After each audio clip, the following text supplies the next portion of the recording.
Buddhists believe that the Dalai Lama is an incarnation of Avalokiteshvara. And Avalokiteshvara is like Garbhodakshai Vishnu. He's a super soul. So, you know, of course, Dalai Lama knows the score, you know. But he's teaching these people who are very atheistic, very materialistic. So like Shankara, he has to make some adjustment or some covered teaching that has an esoteric aspect which is not revealed even to most of the initiates.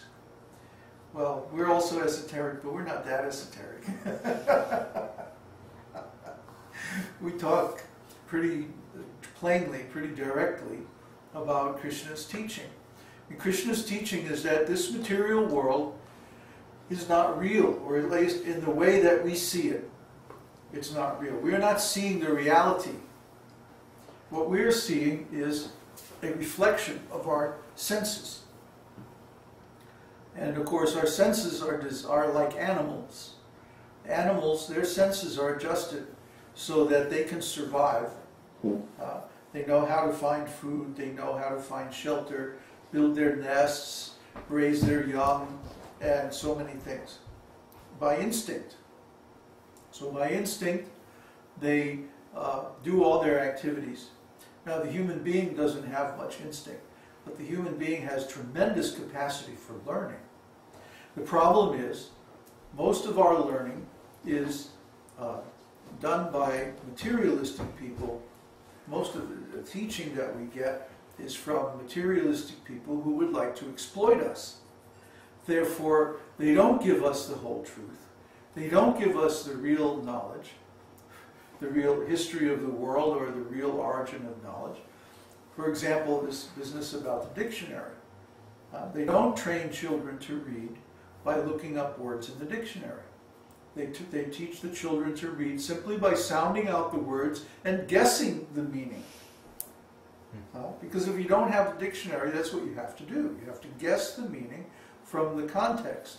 Well, sometimes you're going to guess right, and sometimes you're going to guess wrong. And the times when you guess wrong, well, guess what's going to happen? If you act on that information, you're going to make a mistake. And this is very painful. Why should we have to learn by making mistakes? Why can't we learn simply by hearing or simply by reading? See, this was the Vedic system. First-class intelligence means you learn by hearing. Second-class intelligence means you learn by seeing. Oh, he did that and it was a big disaster, so I'm not going to do that. Third class is you do it and you make the mistake yourself. This is the hard way, learning the hard way. The easy way is just by hearing. If we could hear from Srila Prabhupada and simply understand what Prabhupada is saying perfectly without any mistake, then we would immediately become self-realized. But because we have some wrong understanding of the meaning of the words, therefore we take the meaning in the wrong way and we become confused. And then we blame the teacher. Now there are many ISKCON devotees who are saying we have to change Srila Prabhupada's books because the things he wrote in there were not correct. And the proof is that it's not working. Prabhupada's Gurukula system, for example. Now they're saying, oh, there were so many problems in the Gurukula, and this is because Srila Prabhupada's Gurukula program was imperfect. There was some mistake. These rascals are saying this nonsense. Well, was there ever a time when they actually implemented Srila Prabhupada's Gurukula program, or did they actually implement some other program that was of their own design? See? When we look at the history, when we look at what actually happened, we see that they never ever did implement Prabhupada's program. They never took Prabhupada's advice. They did things their own way. And their own understanding was very, very flawed. For example, they tried from the very beginning, 5 years old, to make the kids follow the whole morning program, sadhana.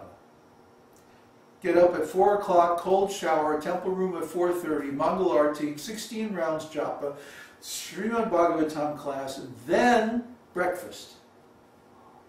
Now, anybody who has a small child knows that they are not capable of doing this. Let's get real, people, right? And then if the kids had trouble doing this, they would beat them or do other very degrading punishments. And this is nonsense.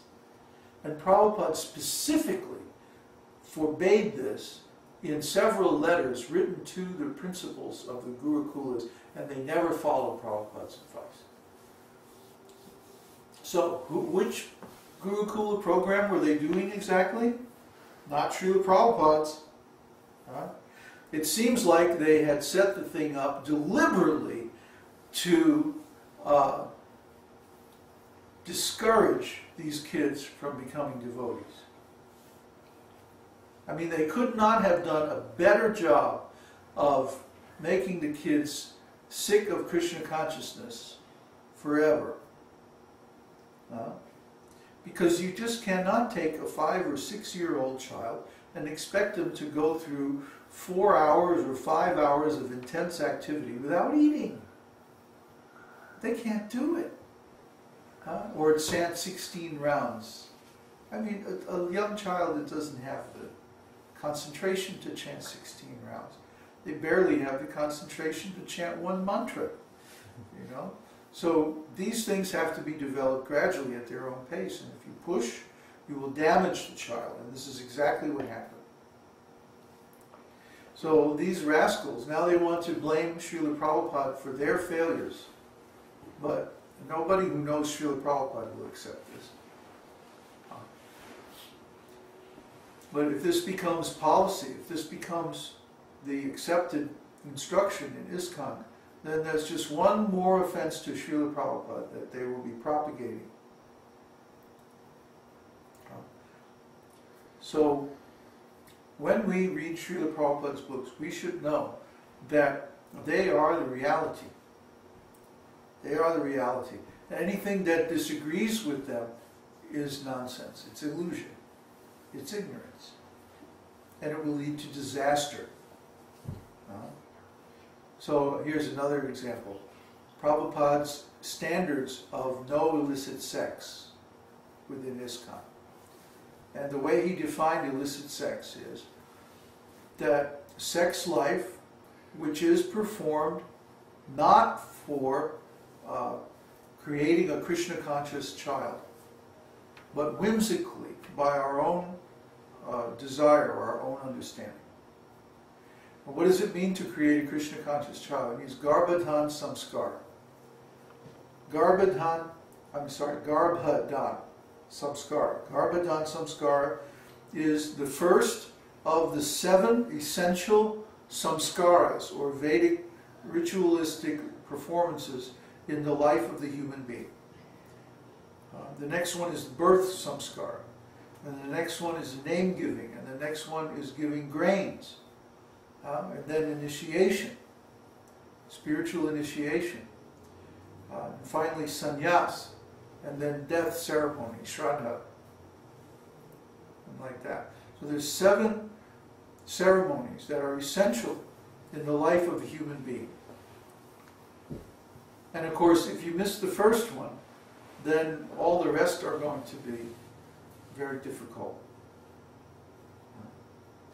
So the actual standard of no illicit sex, which we have to follow for initiation, means that we only create children by the Garbhadhana Samskara. Garbhadhana Samskara means that the couple, they first of all, they pick an auspicious date and time, consultation with a qualified astrologer.